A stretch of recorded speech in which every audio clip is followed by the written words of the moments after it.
Hi, this is Greg, and welcome back to another Minute in the Clouds with Greg. This is day 11. Can you believe day 11? My goodness gracious me. So we're doing some I'm doing some question and answers of understanding ADHD, and I started question and answers yesterday. So this is part 2 of answering your most frequently asked questions.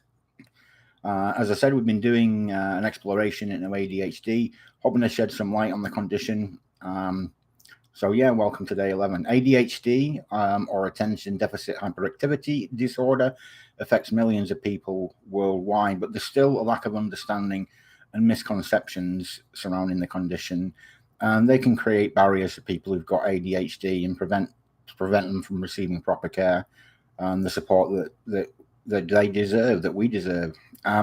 So by highlighting some of these latest advancements in diagnosing and managing ADHD, I hope to dispel some myths surrounding it. If you haven't seen the other videos, check them out.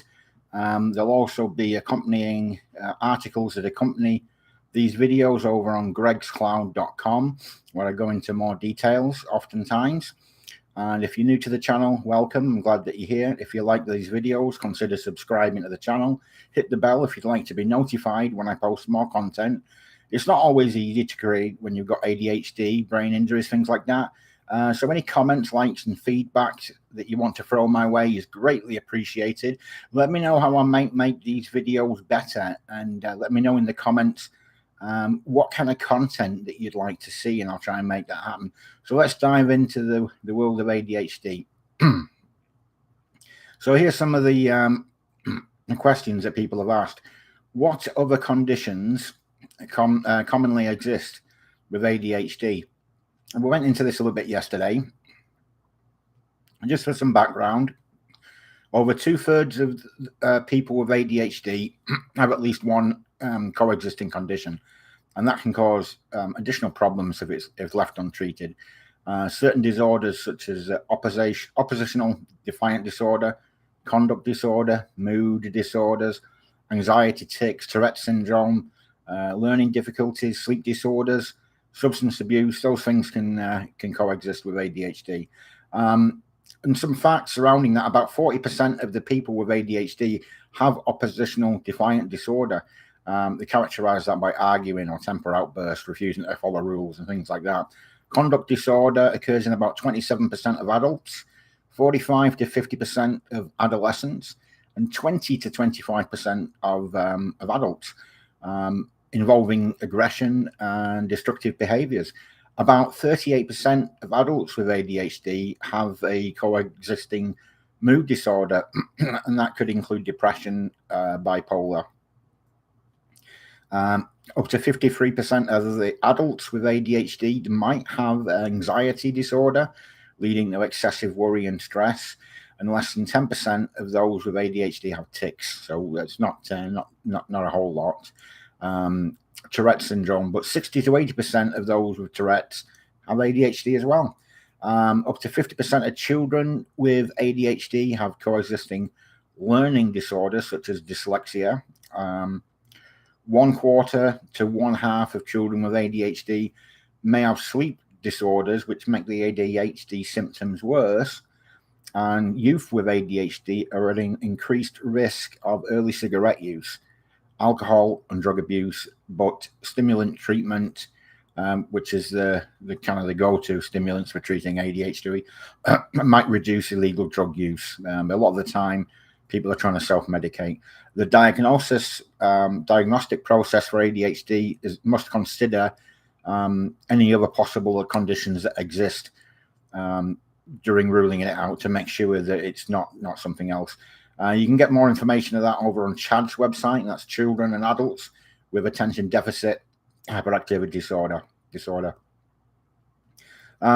Another common question: who tests for ADHD when you're an adult? Excuse me one moment.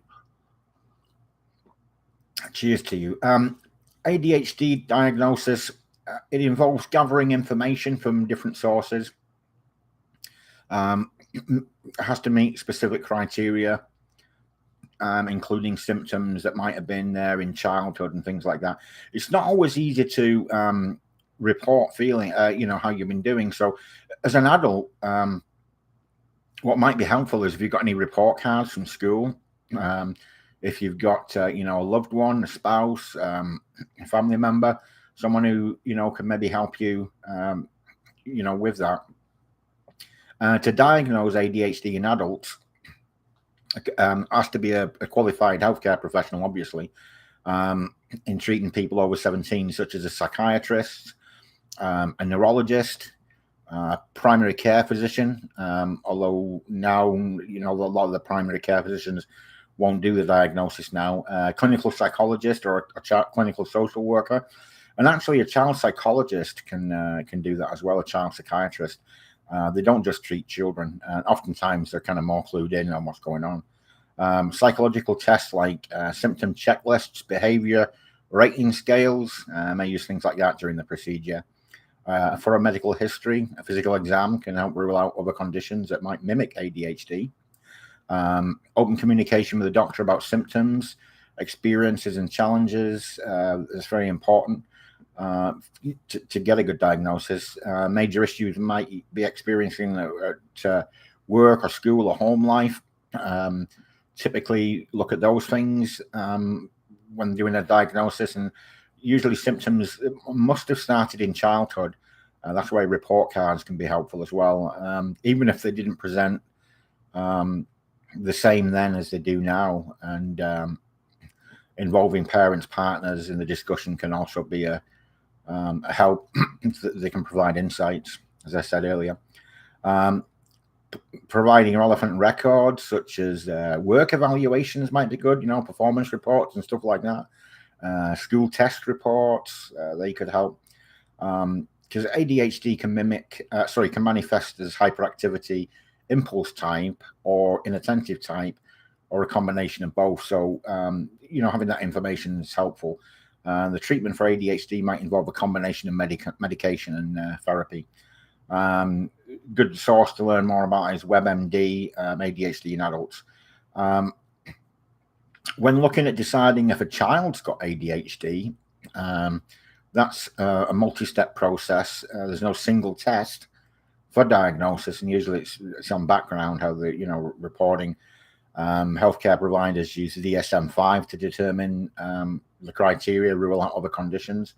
And some facts to diagnose ADHD, they look at the DSM-5, making sure that they get a proper diagnosis, and it's characterized by a pattern of persistent inattention or hyperactivity or impulsivity that interferes with the functioning and development.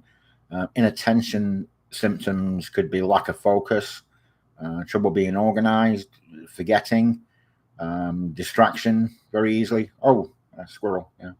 Hyperactivity, impulsive symptoms include restlessness, talking excessively or fast, problems waiting turn, interrupting others, blurting out answers to questions when it's not your turn. And the criteria for ADHD do require that symptoms be present before the age of 12 in more than one setting. So home, school, work, if the child's working, paper round or something. Free presentations of ADHD can occur. You could comorbid, predominantly inattentive. So you could be inattentive type, hyperactive type, or combination type. And ADHD does persist and can persist into adulthood. So yeah, there's that. CDC is a good source for information for that. And as I mentioned earlier, about 10 million adults have ADHD. Yeah, it can lead to a lot of challenges in work, school, things like that. So another question is, what is time blindness in ADHD? In other words, does ADHD affect the perception of time?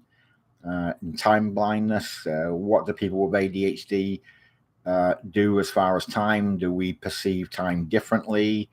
Does time pass quickly, slowly, faster, slower. Time blindness is a term used to describe one of the common challenges that's experienced by people with ADHD, and it's a difficulty perceiving or managing the passage of time. And some people struggle thinking the time is going faster. Some people think it's going slower, and it can cause problems such, being late for appointments, punctuality, not meeting deadlines and stuff like that. It's almost like we have now or now, now or not now. A child might, you might say, you're going to be late for school. Come on, you've only got 5 minutes, and we hear not now. And it's hard to describe, but our perception, time can just disappear, or it can go on forever. So the answer to the question is yes. It does affect perception of time, and there could be several reasons for this. Difficulties with our attention. ADHD is characterized by inattention or hyperactivity. So the attention part could be a problem. Focusing on tasks and stuff like that we just lose our time. When someone with ADHD is highly interested in something, like hyper-focusing or enjoying something, we could completely lose track of time. And I do that often. It's like 9 in the morning. The next thing I know, it's 11:30 at night. I haven't eaten. I haven't got up to go to the bathroom. It's not good. Problems with time estimation. We struggle to accurately estimate the time. An executive function deficit, is a big part of that. Times can bend under stress, can go quickly or slowly. So anyway, another question: why do people with ADHD experience difficulties with sensory overload? Oh boy, I've got a story for you, but I'll read this first. Sensory overload, or also referred to as information overload, it can involve excessive noise, visual stimulation. It can be caused by different things, specific textures, noises, smells. And when you get overstimulated, you could feel maybe agitated or anxious, confused, exhausted, frustrated. Some people get irritable. It can be very overwhelming, a panicky feeling, quite stressful, can't focus. So it can make it very difficult to perform effectively, and it can really, really be overwhelming and severely hindering to someone's life. If you do experience sensory overload, it's important to try and find some coping strategies to help with that. And some of the strategies that sometimes help people, you could close your eyes and focus on your breathing, doing some mindful meditation, mindfulness. Maybe put a headset on, some headphones, listen to calming music. Try and remove yourself from the situation if at all possible. Try and take breaks, take a walk in nature. Deep breathing, maybe talk to a friend if a family member, if you have those available. Talking to a therapist or counselor. Aromatherapy sometimes helps. And headphones again, even just if you get those noise cancelling headphones, not even listening to anything through them, but just the noise cancelling headphones can help block out some stuff. And the link between ADHD and overstimulation, some background. Sensory overload, the brain's bombarded with too much information from the 5 senses, and it makes it really difficult to process things properly. And the overstimulation can occur to anyone, but it's heightened with people that have got ADHD or other sensory things going on. Overstimulating environments, flashing lights, loud noises, music. Many people talking at once can lead to you stuck. You feel stuck. Strong urge to escape, fight or flight. Got to get out of here. Symptoms of overstimulation could include being sensitive to certain textures, difficulty focusing, aversion to certain flavors or textures of food, feelings of stress and anxiety, structural differences in the brain, particularly the white matter in the brain, may play a role in sensory processing. difficulties when you've got ADHD, and overstimulation, obviously, as I said, can really interfere, making it, very challenging to cope with changes in unexpected situations. I don't do good when unexpected things happen. Overstimulation and hypersensitivity are related, but distinct. Hypersensitivity results in consistent, strong reactions to specific stimuli, while overstimulation occurs during periods of stimuli overwhelm. Traditional therapies like occupational therapy, sensory integration therapy, cognitive behavioral therapy, they can help some people, but not others. I struggle still. Strategies to manage that: identify what it is and try and avoid it where possible. Try and have a plan, like an escape plan, or what you'll do if you've got a partner or someone with you. Maybe you could have a kind of a signal: if I say this, or I do this, or whatever. But it is important to try and understand and be supportive of people who experience overstimulation. It can be really distressing. And the story that I've got earlier today. Hi there, Simply Orbs. I had the screen off. Oh my gosh, I'm so glad that you tuned in. I'm just going to share my story, what happened earlier. I don't often leave the apartment. I isolate all the time for different reasons. But in the parking lot across the street from me, they do a church on a Sunday. They kind of meet, and so I decided I'd venture out and try and go there today. But when I got over there, they had some music playing, like one of those, the Bluetooth speakers, and someone asked them to turn it up. And then there's people speaking over here and people speaking over there, and kids playing over here, and conversations there, and you could smell this, and this person next to me is talking to that person 2 seats away from me, and it was just like, what the and then when they asked to turn up the volume, it was so it can be painful. It can be physically painful. It really people don't understand, honestly. Sensory overload can be a BASTARD. It can be really bad, and I couldn't stay. I had to leave, and I really wanted to be there too, but I'm like, no, I can't do it. And I tried to white knuckle it, and I just couldn't. Anyway, I'm kind of waffling now, but I'm glad that you're here, and I'd just like to say, if you enjoyed today's content, hopefully I'll see you tomorrow.